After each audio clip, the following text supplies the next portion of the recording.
The ICU nurse had my dead wife's face. She was the twin sister we never knew existed.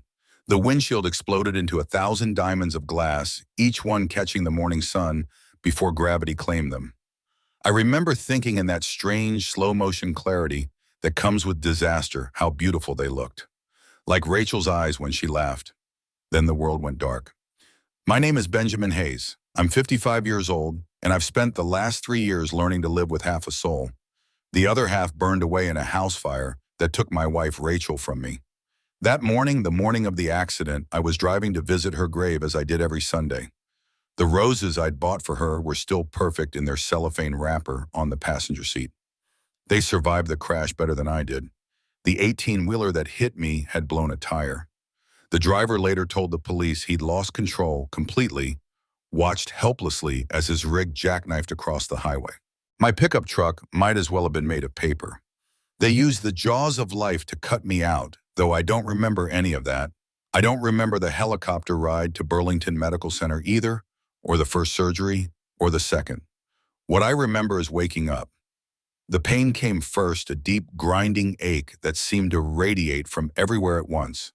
My throat felt like sandpaper, and there was something wrong with my vision, everything slightly blurred and doubled. The beeping of machines provided a rhythm to consciousness, pulling me up from the depths. "Take it easy, Mr. Hayes. You're safe now." That voice, oh God, that voice. I turned my head, feeling the pull of stitches somewhere along my scalp, and saw her. Rachel stood beside my bed in navy scrubs, her auburn hair pulled back in the same loose ponytail she'd worn every morning for 15 years. The same constellation of freckles across her nose. The same slight tilt to her head when she was concerned. "Rachel." The word came out as barely a whisper, but it felt like screaming. She smiled that gentle, patient smile I'd fallen in love with at 22 and adjusted my IV line. "No, Mr. Hayes, I'm Anna Morrison. I'm your nurse." The drugs, I thought. It had to be the drugs. Morphine could cause hallucinations, couldn't it? I closed my eyes, counted to 10, opened them again. She was still there checking the monitors above my bed, making notes on a tablet. "You've been through quite an ordeal," she said, and even the cadence of her speech was Rachel's, that slight Vermont accent she'd never quite shaken, despite years of trying. 3 surgeries in 4 days. But you're a fighter." I wanted to tell her to stop talking. Every word was a knife between my ribs. But I also wanted her to never stop to keep speaking in my dead wife's voice forever. "How long?" I managed. "You've been here almost a week. Your son Tommy has been calling every day from overseas. We've been keeping him updated on your condition." Tommy. My son, who looks so much like his mother, it sometimes hurt to look at him. What would he think when he saw this woman, Anna, worked efficiently around my bed, checking tubes and wires, all the while maintaining that professional distance, nurses perfect. But I couldn't stop staring. It wasn't just the resemblance, it was exact, the way she tucked a strand of hair behind her ear when concentrating, the small scar on her chin from a childhood bicycle accident, even the way she hummed quietly under her breath, a tune I couldn't quite place but felt familiar in my bones. "Is something wrong, Mr. Hayes? Are you in pain?" You look exactly like someone I knew." She paused, then gave me a sympathetic look I'd seen 100 times before on different nurses' faces. The look that said they dealt with confused patients all the time. Patients who saw dead relatives in hospital corners. Patients whose grief followed them even into morphine dreams.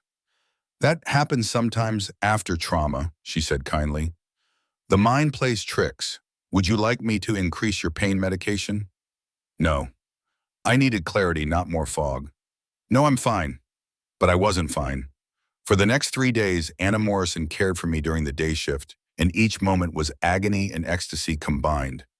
I found myself inventing reasons to call for her. My pillow needed adjusting. I had questions about my medications. Could she explain the surgery again? Anything to keep her in the room a moment longer, to study her face for some flaw, some proof that this was coincidence and not cosmic cruelty. There was no flaw. On the 4th day, she was adjusting my blankets when her sleeve pulled back, revealing a small birthmark on her inner wrist. Rachel had an identical mark. She called it her compass rose because it vaguely resembled a 4-pointed star. I must have gasped because Anna looked at me with concern. "Where's Hayes?" That mark on your wrist. She glanced down, then pulled her sleeve back into place. Just a birthmark, nothing interesting. My wife had the same mark, exactly the same. Anna's expression shifted slightly, still professional, but there was something else there now. Curiosity, maybe, or discomfort. That's quite a coincidence, she said carefully. You don't understand. You look exactly like her, sound like her, even that birthmark. She died 3 years ago. Anna set down the blood pressure cuff she'd been about to use. For the first time since I'd met her, she really looked at me. Not as a nurse examining a patient, but as one person seeing another. I'm adopted, she said quietly. Never knew my birth parents. Maybe, maybe your wife and I were related somehow, distant cousins or something. The hope in that word maybe hung between us like a bridge neither of us was ready to cross. That night I couldn't sleep. Not from pain, though that was constant, but from the impossibility of it all. I'd buried Rachel. I'd stood in the rain at Mount Calvary Cemetery and watched them lower her casket into the ground. I'd spent 3 years learning to make coffee for one to sleep on her side of the bed, because my side felt too empty to stop reaching for my phone to text her about small things that happened during the day. And now here was her face, her voice, her gestures, walking around in someone else's life. I called Carl Rodriguez the next morning. Carl was a private investigator I'd hired years ago when Tommy had gone through a rebellious phase and disappeared for a week. He was thorough, discreet, and owed me a favor after I'd rebuilt his deck for cost. Ben Jesus, I heard about the accident. How are you holding up? Carl, I need you to look into someone for me. A nurse here at Burlington Medical, Anna Morrison. Is there a problem? Someone not treating you right? No, nothing like that. I need to know about her background, where she was born, who her birth parents were. She's adopted. There was a pause. Ben, you know I can't just investigate random medical staff without cause. There are privacy laws. She looks exactly like Rachel. The silence stretched longer this time. When you say exactly, I mean identical, Carl, down to the scars and birthmarks. Either I'm losing my mind or there's something here that needs explaining. All right, give me what you know and I'll see what I can find. But Ben, are you sure you want to go down this road? Sometimes coincidences are just that. But I was already too far down the road to turn back. Anna's shifts followed a pattern: 4 days on, 3 days off. During her absences, I found myself anxious and irritable, snapping at the other nurses who were just trying to do their jobs. When she returned, I could breathe again, even though each breath hurt. We developed a strange rhythm, the two of us. She would come in for morning rounds, and I would pretend to be asleep, watching through barely opened eyes as she moved about the room. She had Rachel's efficiency, the way she could make a bed with military precision, while somehow making it feel like an act of care rather than duty. I know you're awake, Mr. Hayes, she said one morning, not looking up from the chart she was updating. How? Your breathing changes when you're actually sleeping. Also, you snore. Rachel used to say the same thing, the exact same words. Can I ask you something? I said, pushing myself up despite the protest from my ribs. Within reason. Where were you born? She hesitated then. Boston, March 15th, 1996. The room tilted. Rachel was born in Boston, March 15th, 1996. What hospital? Mr. Hayes, please. Anna set down the chart and really looked at me. In the morning light from the window, her eyes were the same green gold that had looked back at me across the breakfast table for 20 years. Massachusetts General. But I don't see why. My wife was born at Mass General on March 15th, 1996. The color drained from her face. She gripped the bed rail, knuckles white. That's not possible. Her maiden name was Parker, Rachel Parker. Her mother was Dorothy Parker, not the writer. She always had to clarify that. Her father was James. Anna was shaking her head slowly, but I could see it in her eyes, the dawning realization that this was more than coincidence. I need to go, she said suddenly. I'll send someone else to finish. Wait, I caught her hand. It was the first time I touched her, and the familiar warmth of her skin made my chest ache. Please. I'm not trying to upset you. I need to understand. She looked down at our hands, and I saw her notice how perfectly hers fit in mine, the same way Rachel's had. She pulled away gently. "I'll be back," she said and left. She didn't come back that day, or the next. A different nurse, Margaret, told me Anna had requested a shift change for personal reasons. I'd scared her off, pushed too hard. But how could I not? The universe had played the cruelest possible joke, sending me my wife's face on a stranger's body, and I needed to know why. Carl called on the second day of Anna's absence. "Ben, you sitting down?" "I'm in a hospital bed. I'm always sitting down." "Right, okay. So Anna Morrison, born March 15th, 1996 at Mass General, adopted at 2 days old by David and Patricia Morrison of Concord, New Hampshire. David was an investment banker, Patricia a school teacher, both deceased car accident 5 years ago. And her birth parents. That's where it gets interesting. The records are sealed, but I have a friend at Mass General who owed me a favor. The birth mother's name was Dorothy Parker. The phone nearly slipped from my hand. That's Rachel's mother. Ben, there's more. The hospital records from that day show 2 births to Dorothy Parker. 2 girls, twins. That's impossible. Rachel didn't have a twin. I knew her for 25 years. She would have mentioned having a twin sister. Not if she didn't know. The records show only 1 baby was discharged with the family. The other was listed as adopted out. Closed adoption, no contact. I stared at the ceiling tiles, counting them to keep my mind from spinning apart. 16 across 12 down. Rachel had a twin. Rachel had a twin she never knew about, and that twin was here taking care of me, wearing her face like a ghost made flesh. Ben, you still there? I need to talk to Dorothy. Rachel's mother, isn't she in a home now? Sunrise Manor in Montpelier, Alzheimer's unit. Ben, if she has Alzheimer's? She has good days sometimes. Moments of clarity. I visit her once a month, or I did before the accident. She might remember something. This is a lot to process, buddy. Maybe you should find out more, Carl. Everything you can about Anna Morrison. Please. After I hung up, I lay in the gathering dusk watching the shadows lengthen across the ceiling. Rachel had a twin, a secret sister she never knew existed. All those years she'd complained about feeling incomplete, like something was missing. We'd assumed it was just her artistic temperament, her poet's soul searching for meaning. But maybe she'd been searching for Anna all along. The next morning, Anna was back. She entered my room cautiously, like someone approaching a spooked animal. There were dark circles under her eyes. "We need to talk," she said. "Yes." She pulled the visitor's chair close to my bed and sat down, the first time I'd seen her sit in my presence. Up close, I could see she'd been crying.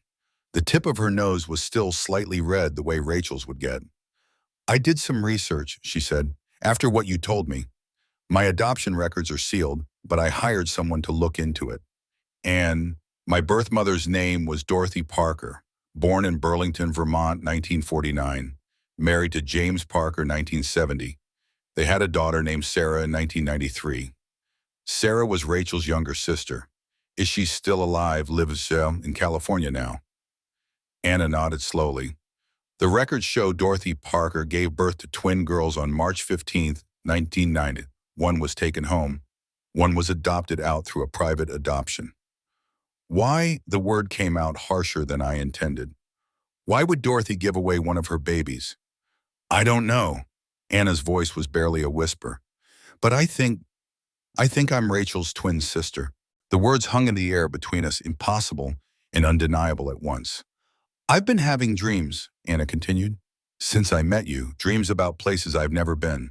A blue house with white shutters, a kitchen with sunflower wallpaper, a black cat named Max." My breath caught. That was our house, before the fire, and Max died in the fire with Rachel. Anna wrapped her arms around herself, suddenly looking very young and lost. "There's something else," she said. "Something I've never told anyone. Sometimes I know things I shouldn't know, like how to make apple butter the old-fashioned way, even though I've never made it in my life, or all the words to songs I've never heard, or how someone takes their coffee before they tell me." "2 sugars, no cream," I said. "2 sugars, no cream," she confirmed, and tried to smile but started crying instead. I reached out and took her hand again, and this time she didn't pull away. "I'm scared," she admitted. "What does this mean?" How is any of this possible? I don't know, but we'll figure it out together. She squeezed my hand, and for a moment, I could almost pretend it was Rachel sitting beside me, that the last 3 years had been the dream, and this was reality. But then Anna stood, wiped her eyes, and became the professional nurse again. I should check your vitals, she said. Anna, please, I need some normalcy right now. Let me do my job. So I let her take my blood pressure and temperature, check my incisions, adjust my medications. But the careful distance we'd maintained was gone. We both knew the truth now, even if we didn't understand it. We were connected by the ghost between us. Rachel, the woman I'd loved, and lost the sister Anna never knew she had. Tommy arrived 2 weeks later, fresh from deployment, with sand still seeming to cling to his desert fatigues despite the long journey home. I was in the physical therapy room when he walked in, learning to walk again, with a walker that made me feel ancient. Anna was at the nurse's station, her back to us, entering data into a computer. Dad, Jesus, you look like...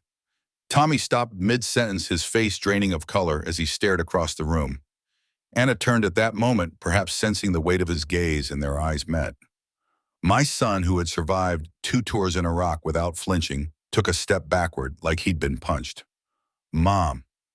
The word came out, broken, half question, half prayer. Tommy, wait, I started, but he was already moving, crossing the room in long strides.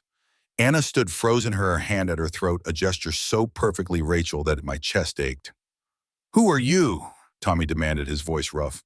What kind of sick joke is this? I'm Anna Morrison. I'm a nurse here. You must be Tommy. Your father has told me about you. Tommy looked between us, his jaw clenched. Dad, what the hell is going on? Let's go back to my room, I said. We need to talk. The walk back was silent except for the squeak of my walker's wheels. Tommy kept staring at Anna, who had excused herself to give us privacy, but whose presence seemed to linger like perfume in the air. Once in my room, Tommy helped me into bed, then stood at the window, his back rigid. She looks exactly like Mom. I know. No, Dad, I mean exactly. Down to the way she stands, the way she moved her hand to her throat when she was startled. Mom used to do that. She's Rachel's twin sister. We've confirmed it. Your mother had a twin who was given up for adoption at birth. Tommy spun around. That's impossible. Mom would have known. Grandma Dorothy would have said something. Your grandmother has Alzheimer's now, but Carl, you remember Carl Rodriguez? He found the records. 2 babies born to Dorothy Parker on March 15th, 1996. One went home, one was adopted. Tommy sank into the chair, running his hands through his hair, so much like his mother's. That same auburn shade before the gray started creeping in. Why, he asked. Why would Grandma give away one of her babies? That's what I need to find out. I'm going to visit Dorothy tomorrow, see if she's having one of her clear days. This is insane. Tommy stood abruptly, pacing. You're telling me Mom had a twin sister she never knew about, and that twin just happens to be your nurse after your accident. I know how it sounds. Do you, because it sounds like you're so desperate to have Mom back that you're creating some fantasy around a woman who just happens to look like her. The accusation stung more because part of me had wondered the same thing. The DNA test will prove it, I said quietly. Anna agreed to take one. We'll compare it to yours. Tommy stopped pacing. She agreed to that. She wants answers as much as we do. She's been having dreams, Tommy. Dreams about our old house, about Max, about things only Rachel would know. Tommy trailed off, shaking his head. That's not possible. A lot of impossible things have been happening lately. A knock at the door interrupted us. Anna peered in hesitantly. I'm sorry to interrupt. I just wanted to check if you needed your evening medications, Mr. Hayes. Tommy stared at her, and I could see him cataloging every familiar detail, the way she tucked her hair behind her ear, the slight tilt of her head, the cadence of her speech. It's like she's here, he whispered more to himself than to us. It's like Mom never left. Anna's expression softened with compassion. I'm not trying to replace anyone, she said gently. I know this must be incredibly difficult for you. You sound just like her too, Tommy said, his voice thick. The way you said that, Mom would have said it exactly the same way. I'm sorry. Don't apologize. It's not your fault. It's just... He gestured helplessly. How do we process this? Together, I said. We process it together.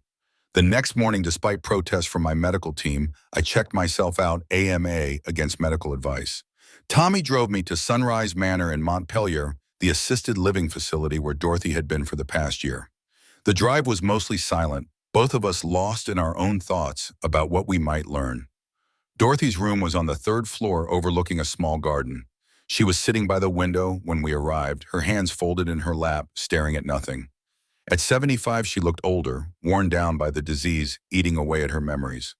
"Dorothy," I said softly, "it's Benjamin, and Tommy's here too." She turned slowly, and for a moment there was no recognition in her eyes. Then something sparked. Rachel, Benjamin? "Yes, how are you feeling today?" "Oh, good days and bad days. Is Rachel with you? She hasn't visited in so long." Tommy's hand found my shoulder, squeezing gently. We'd been through this before. Dorothy often forgot about the fire, forgot that her daughter was gone.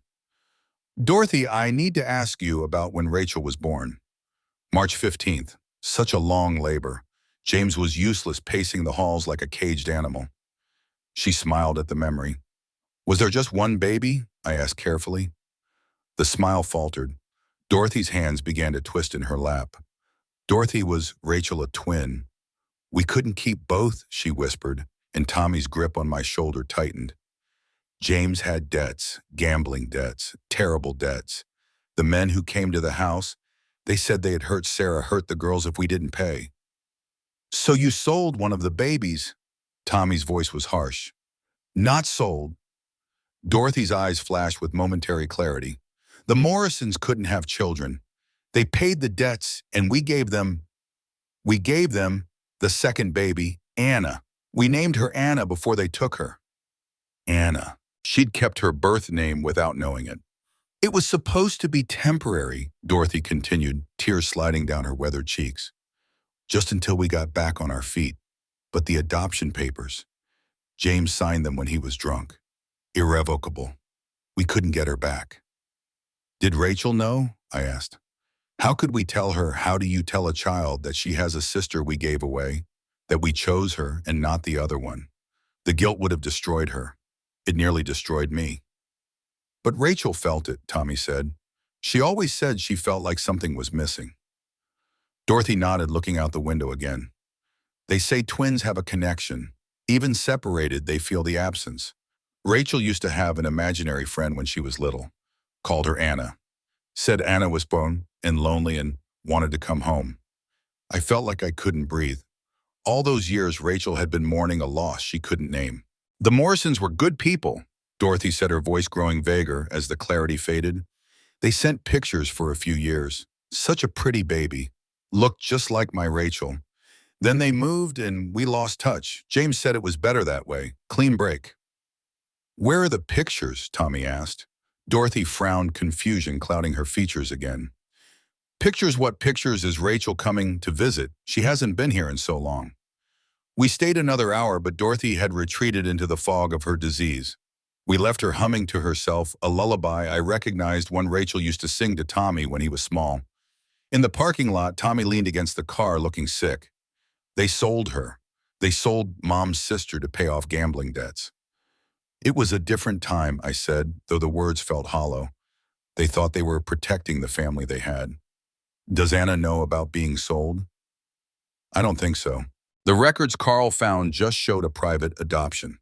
We have to tell her. It might destroy her." Tommy looked at me sharply.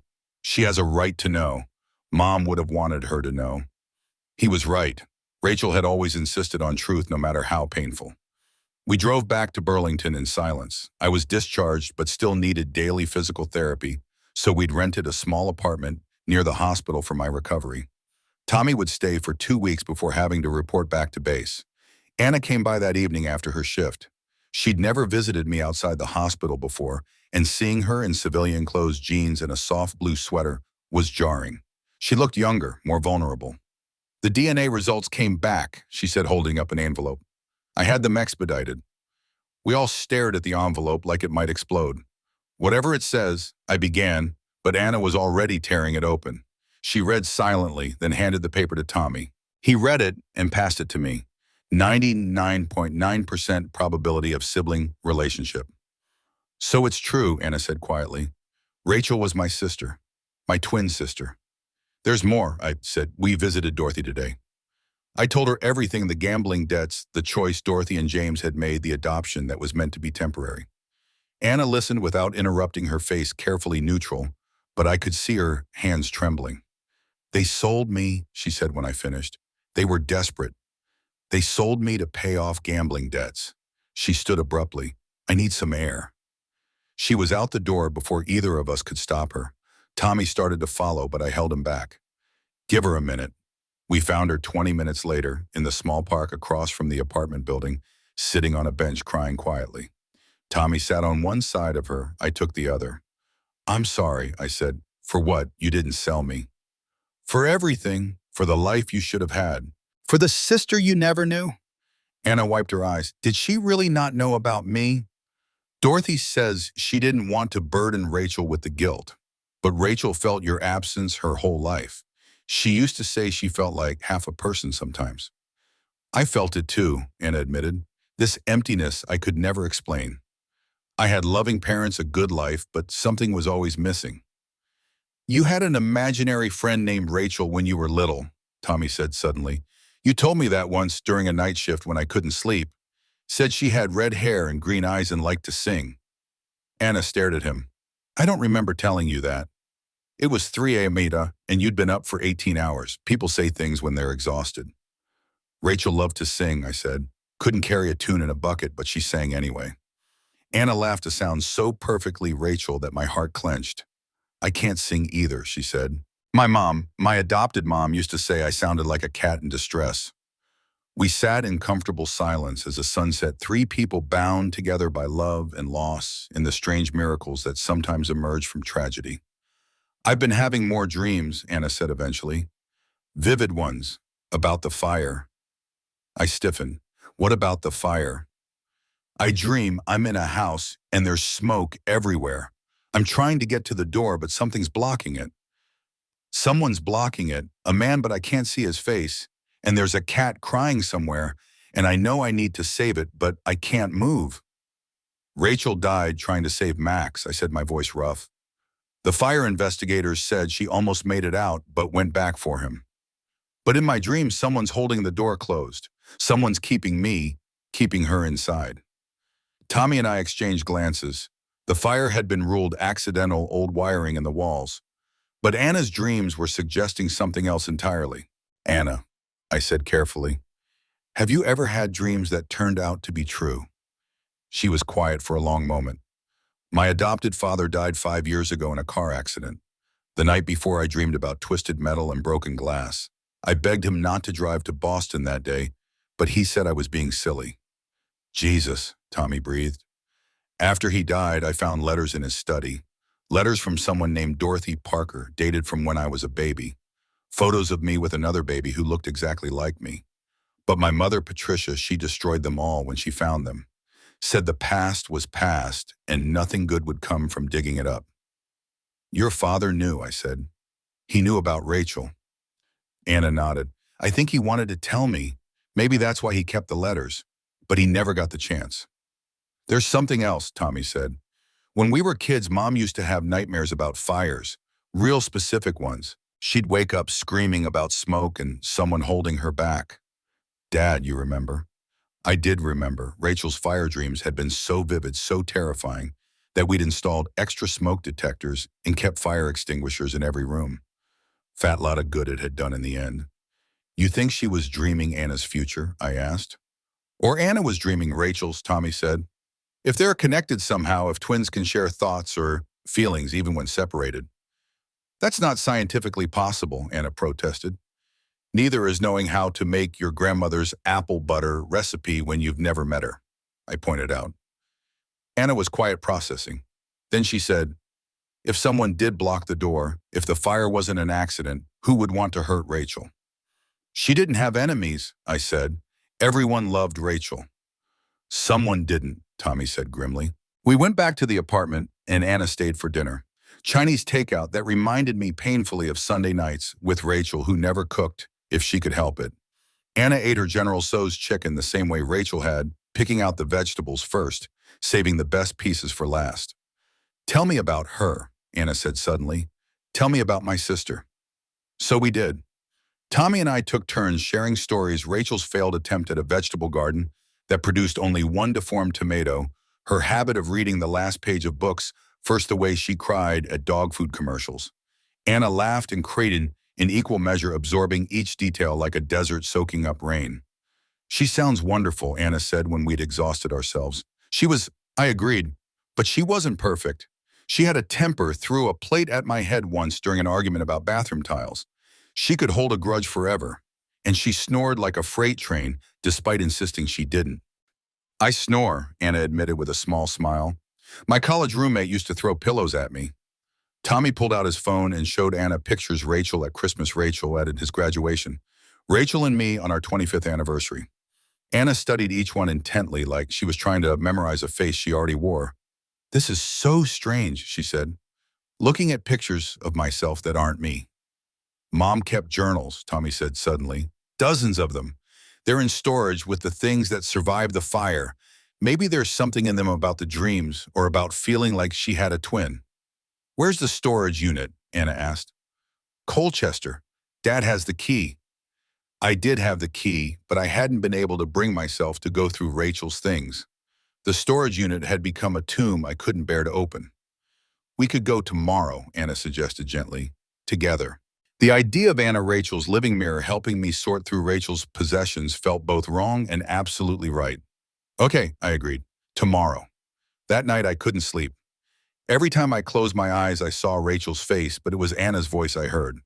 The boundaries between them were blurring past and present, colliding in ways that made my head spin. At 3 a.m., my phone buzzed. A text from Anna: can't sleep, having the dream again. The man at the door, I can almost see his face. I called her immediately. She answered on the first ring. Tell me about the dream, I said. It's getting clearer. The man is older, maybe 60, gray hair. He's wearing a suit, expensive looking, and he's smiling while the smoke gets thicker. He's enjoying it. Do you recognize him? No, but wait. I heard her sharp intake of breath. There's a photo on his desk in his office. I can see it somehow, like the dream is showing me more than just the fire. It's a photo of a young woman. She looks like us, like Rachel and me. Anna, this sounds like more than a dream. I know, it feels like Rachel is trying to tell me something. That sounds crazy, doesn't it? Nothing about this situation is sane, I pointed out.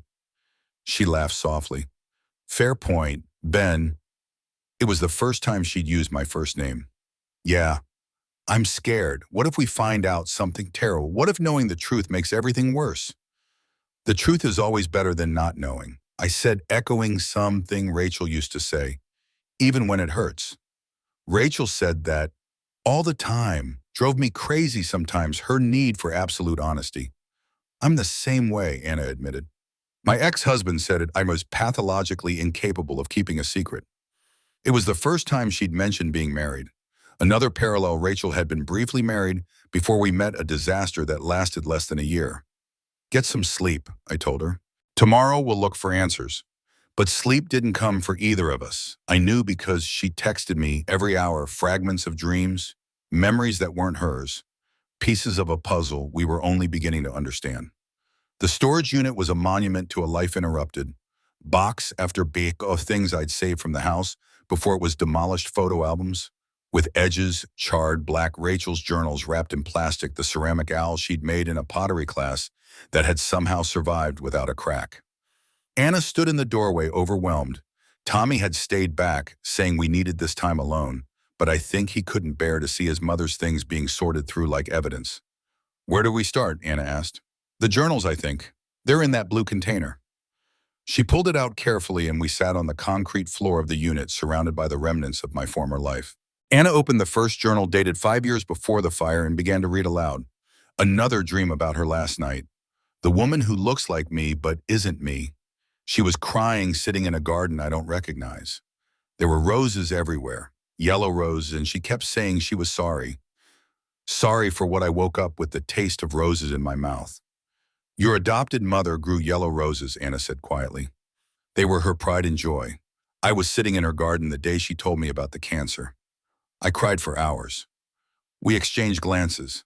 5 years ago, the same time Patricia Morrison had been diagnosed with the cancer that would eventually kill her. Anna picked up another journal, this one from just a month before the fire. The dreams are getting more intense. I see her clearly.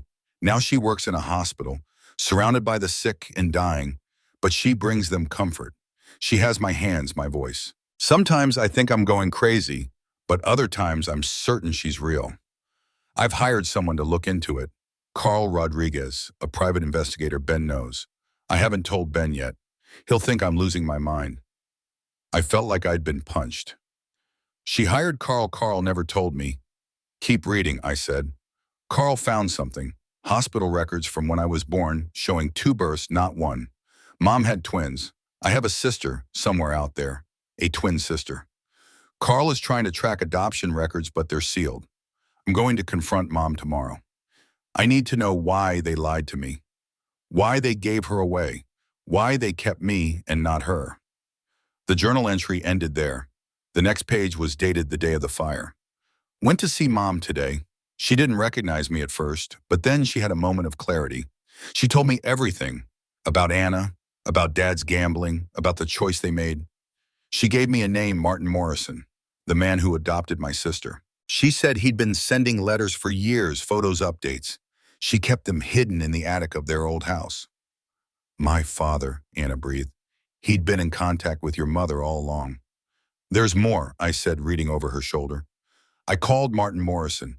He answered on the second ring, knew exactly who I was. He said Anna doesn't know about me, that Patricia, his wife, forbade him from telling her. But Patricia is dead now, and he wants to reunite us. We're meeting tonight at my house. He's driving up from Boston. By tomorrow, I'll have my sister back. I can barely breathe. I'm so excited. I haven't told Ben, yet I want to surprise him with the most incredible news.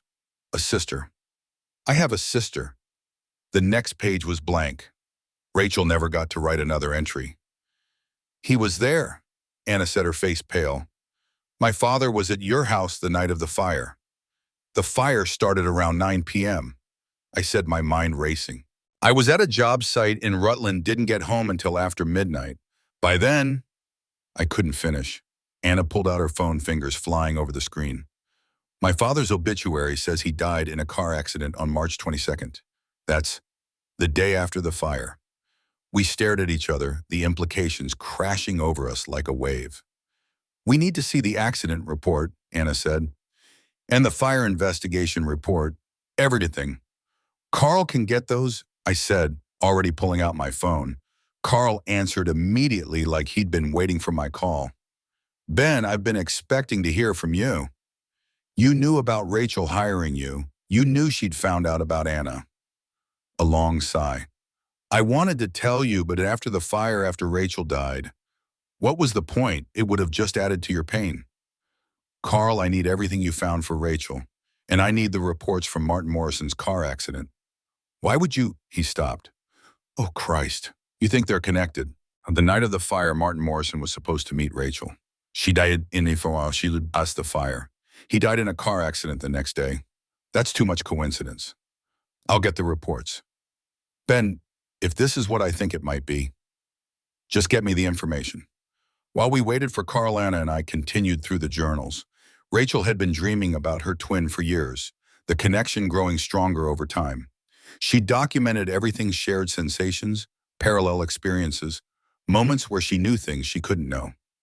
Listen to this, Anna said, reading from a journal dated 2 years before the fire. Had the strangest experience today. Was making dinner and suddenly knew exactly how to make beef bourguignon, even though I've never made it in my life. My hands just knew what to do.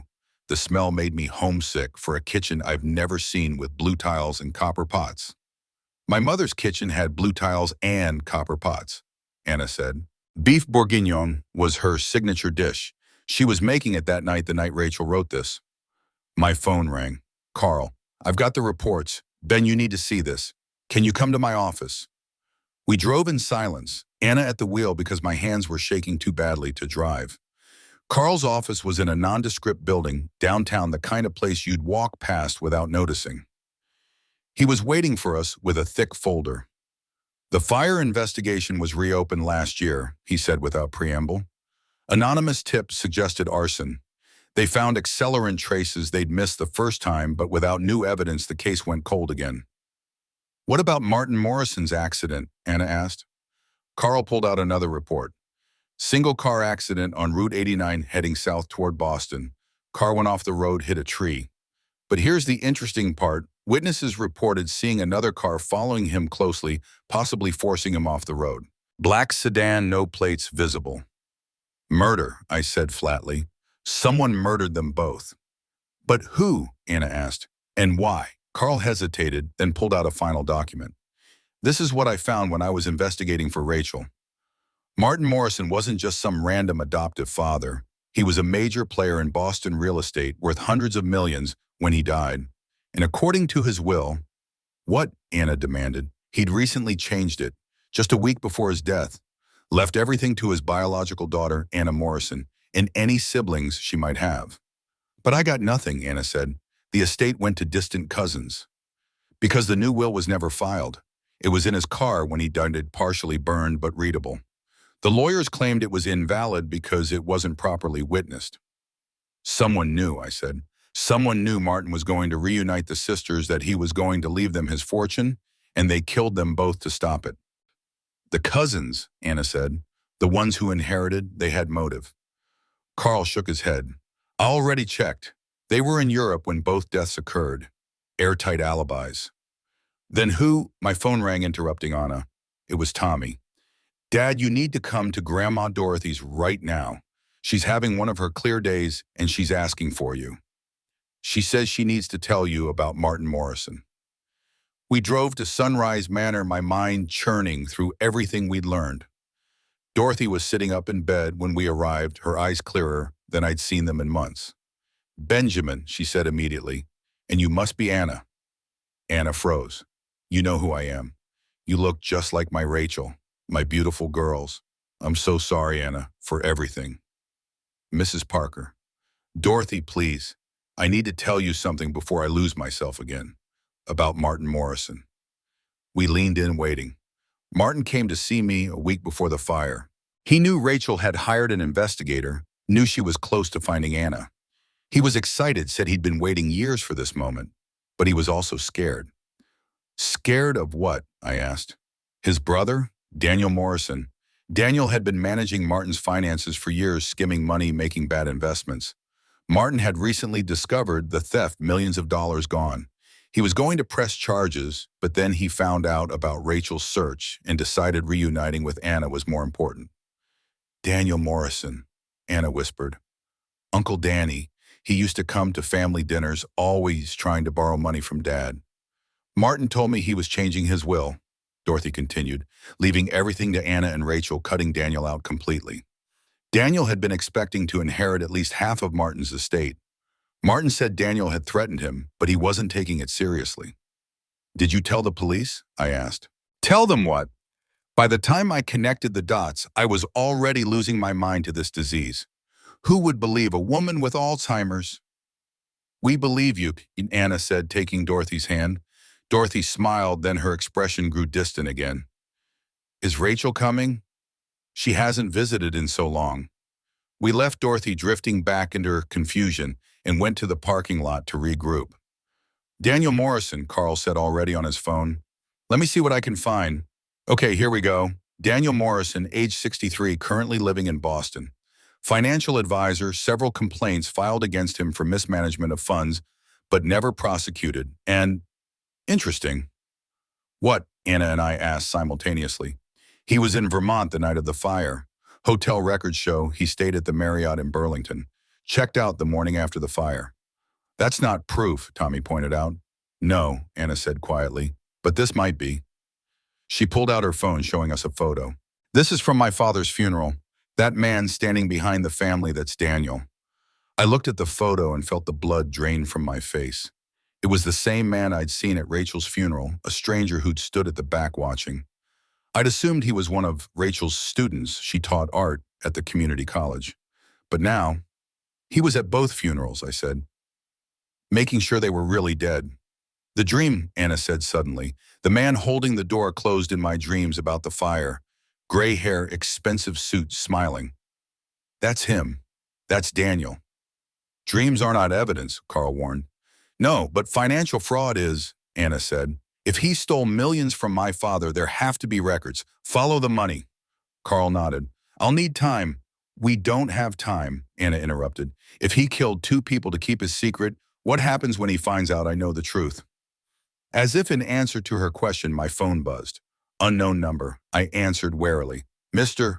Hayes, this is Daniel Morrison. I understand you've been asking questions about my late brother.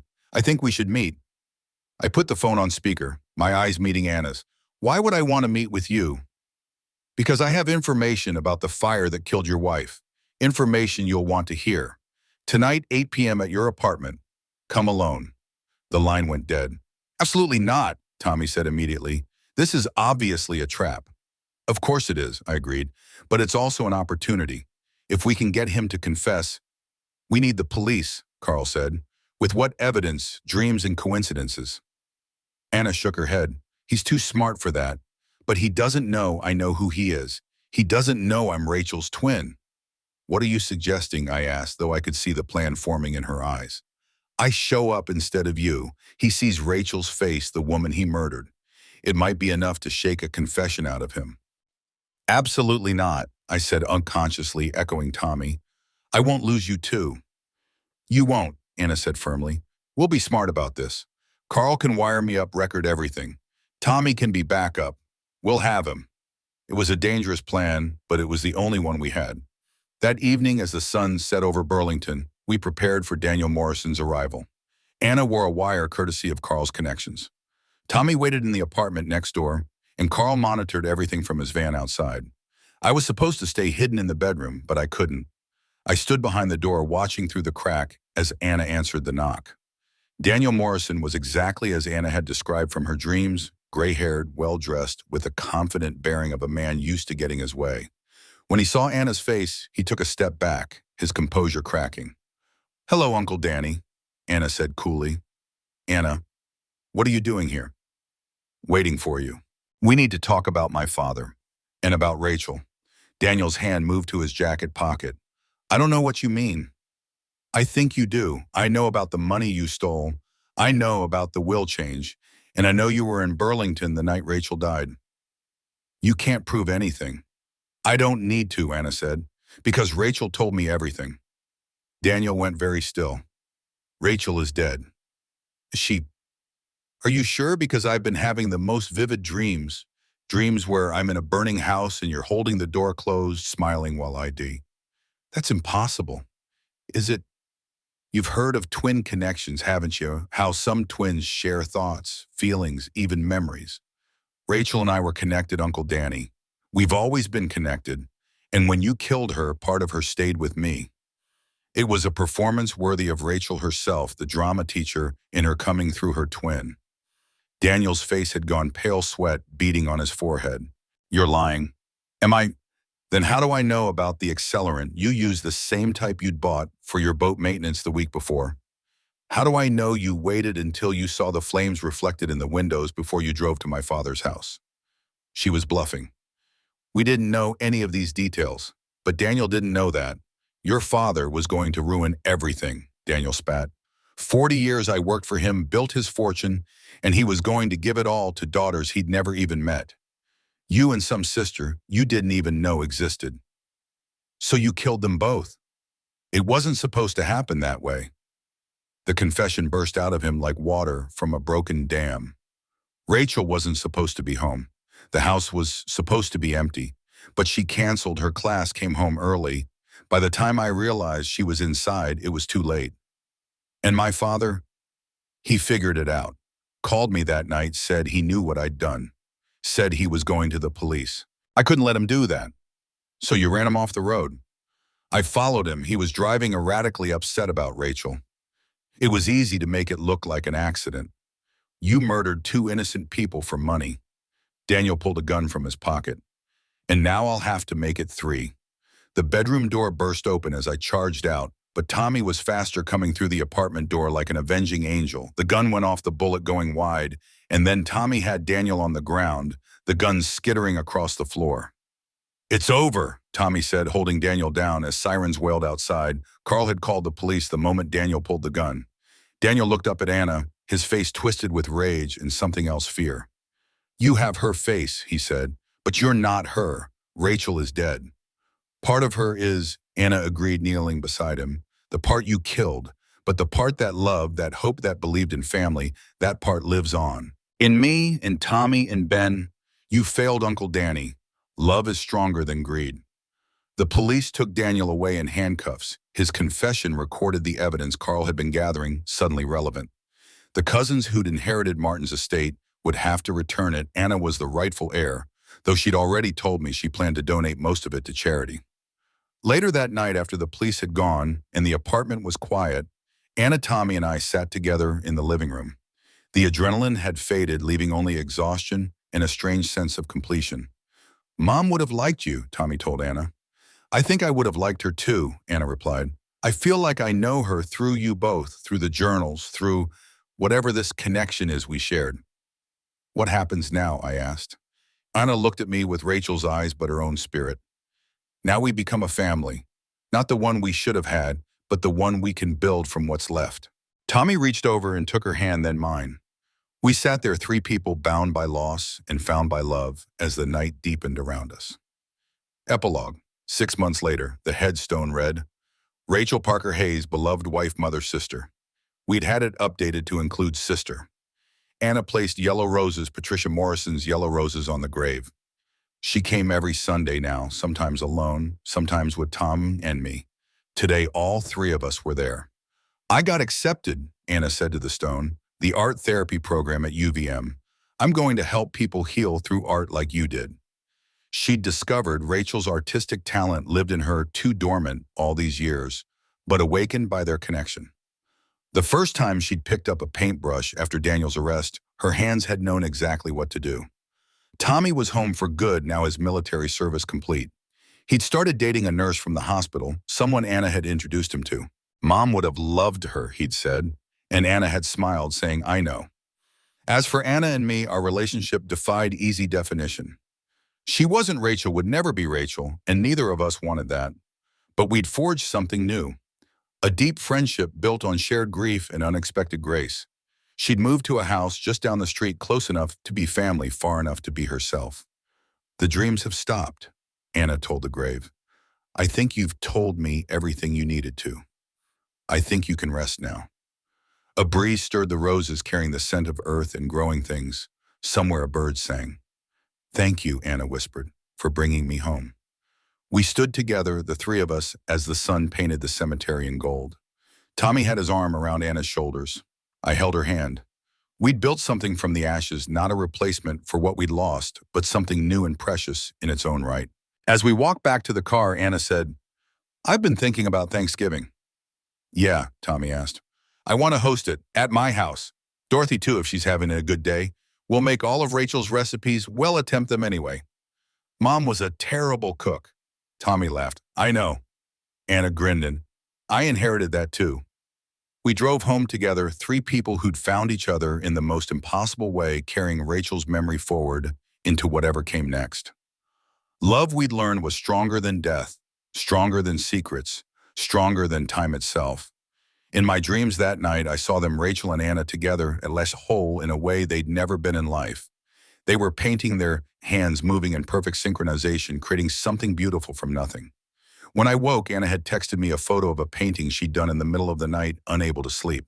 It was a portrait of two women, identical but distinct, their faces turned toward each other like mirrors reflecting light into infinity.